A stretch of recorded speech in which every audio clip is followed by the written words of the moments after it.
Been questioned. You've had some vocal critics in the last couple of weeks. How much does that hurt you, or does it motivate you?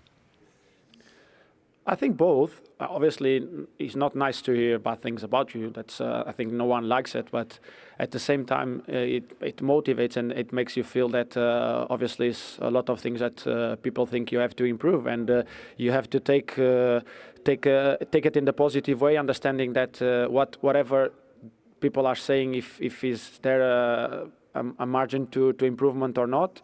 Obviously, I know you're talking about Roy Keane. We'll get back to Bruno Fernandes in just a quick second, but remember, if you like this video, please like, share and subscribe.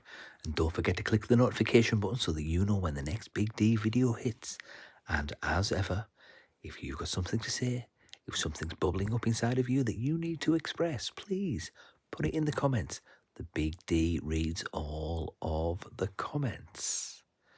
Anyway, in this clip, Bruno Fernandes is going to be reacting and responding to his epic performance against Leicester City away in the Premier League, and also he's going to be responding again to Roy Keane, legendary Manchester United captain and fiery pundit who entertains us on The Overlap and various other football programmes.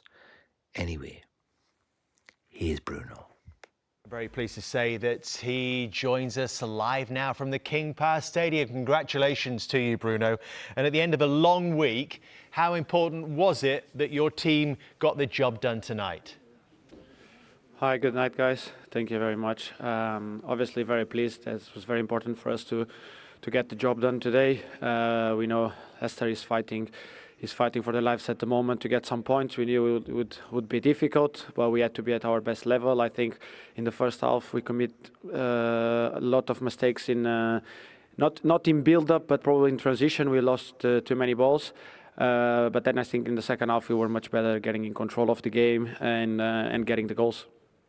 I wonder if a few weeks ago you would have gone on to win a game like this, Bruno, in the manner that you have tonight. Do you feel like the team is improving? Yeah, I think we can feel that. Obviously, against Arsenal, we were a little bit more deep in on the pitch because we felt that they didn't have much up front in terms of pace. Obviously, Nueri is a lot of pace, but probably was the only one that could make runs. So for us was to stay deep, give them the ball, and then trying to make some transitions. And in the second half, we showed a little bit more football against Sociedad. Obviously, different game, different competition. We played very well on the ball. We were very brave. And tonight, again, as I said, I think in the first half we could have been a little bit better. But I think you can see some progress. But obviously, this progress has to go on because we have the upcoming games are very important, and against probably now the next one against one of the best teams playing in the Premier League, doing very well this season. So we need to be aware of that. Bruno, Phil Jones, congratulations again on the win. Another assist, another goal. But just how important was it for Rasmus Højlund tonight to get back on the score sheet? Hi Phil, good night. Always nice to speak to you.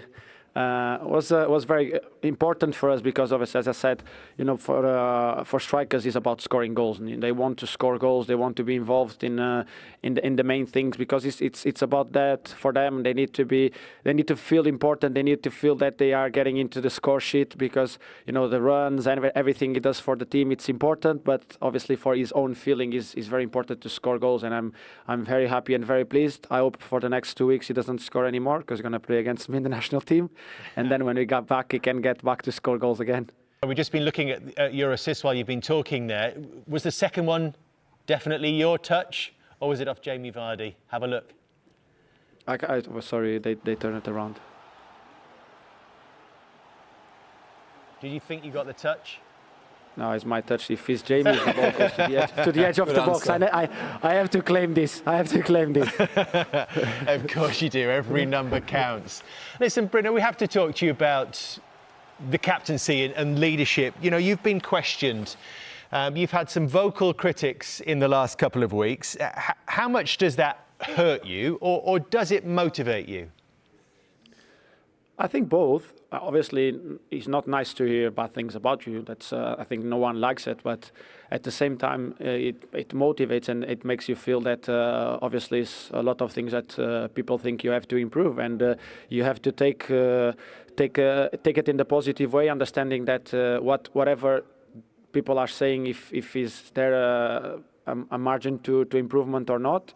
Obviously, I know you're talking about Roy Keane. As I said it before, I have a huge respect for Roy Keane. I think he was one of the best captains the club had, an amazing player for the club, won basically everything for this club. So is the way he thinks, is the idea he has about me as a player, as a captain, and I have to respect that. Obviously, I do the things in my own way to try to be the best, not captain, but person and teammate as I can.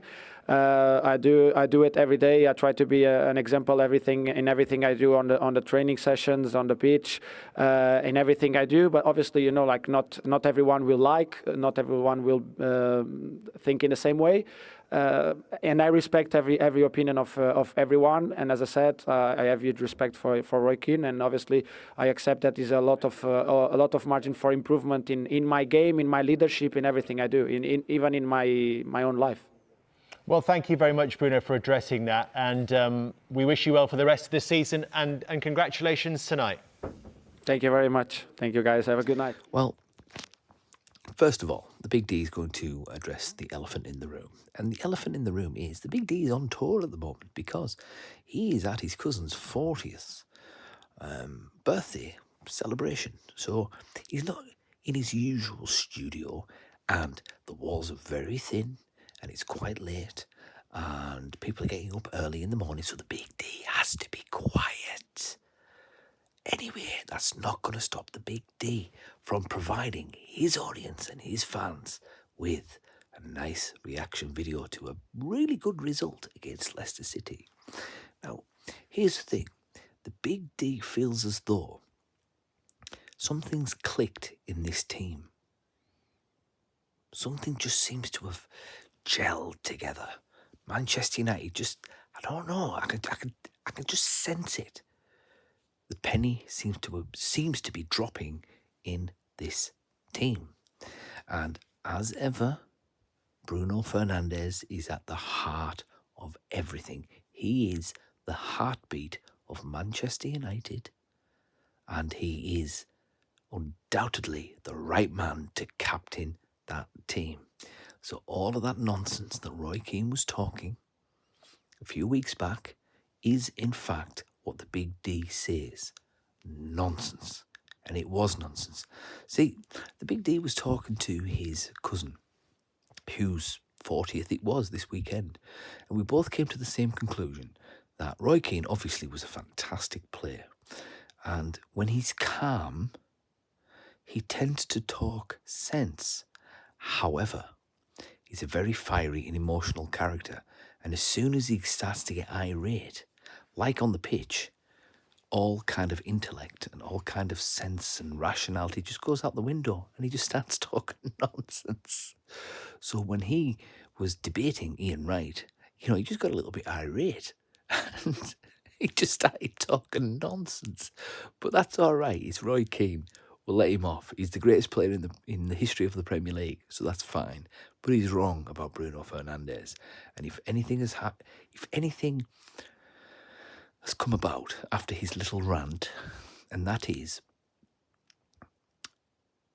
it focused the attention on Bruno Fernandes, and it's made people realise that he is in fact world class, and he is in fact a brilliant captain, and he is in fact leading Manchester United through this dark time. So whether Roy Keane agrees or not, tonight's performance is just another example of why he's wrong. 2 assists and a goal. He's just, it's like a Rolex watch. Well, actually, it's not a Rolex watch. Bruno is a fine piece of a Rolex watch put into a Casio, and he's just keeping it ticking away. So we can still tell time, and we can still sort of grind out a result, but we're not quite, the polished article just yet. However, we're getting better.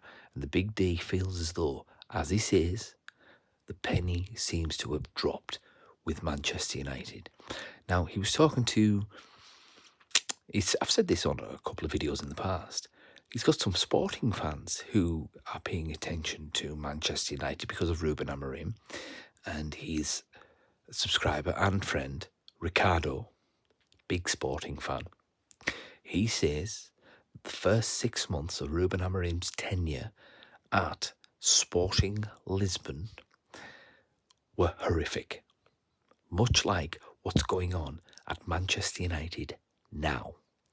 But after 6 months, something just seems to have clicked.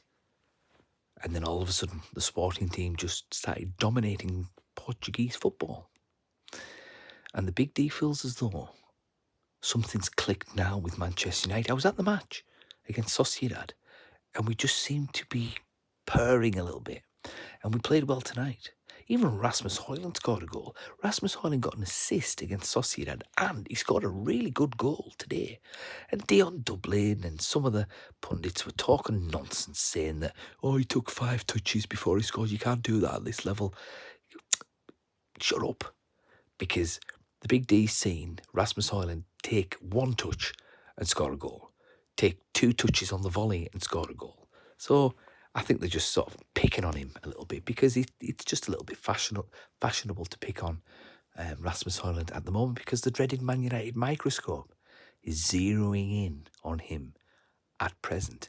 But that's not going to last long because the penny's going to drop with him as well. And he's going to be the Danish Drogba. Yes, the Big D said it. Rasmus Højlund is going to be the Danish Drogba. There you go. If you disagree, thoughts in the comments? That's fine by me. Anyway, Bruno Fernandes, absolutely class act. And I'll tell you what. I'd give Player of the Year to Bruno Fernandes over Mo Salah. I don't care what the Scousers say.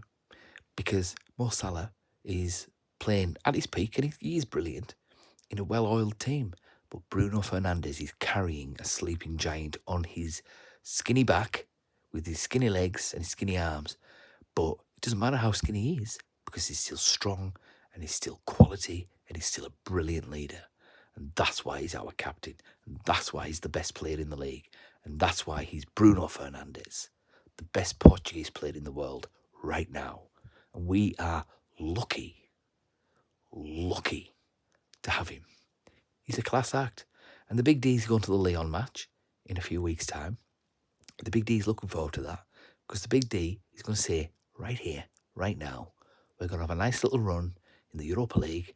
And who knows, we might get a favourable result in Bilbao in the final against Rangers, Battle of Britain. Whoa, can you imagine Bilbao taken over by Mancunians and Glaswegians? It'll be chaos.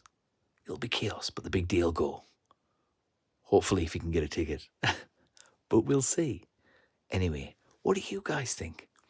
Hopefully you can hear what the Big D's saying. Because the Big D is whispering a little bit at the moment because people are sleeping. It's late. But if you think the Big D's talking nonsense, as ever, that's fine. That's fine. The Big D doesn't have a glass chin. The Big D can take it on the chin. So if you think the Big D's talking nonsense, or if you agree with the Big D, please put it in the comments. Just keep it civil and say why. Anyway, the Big D will see you in the next one.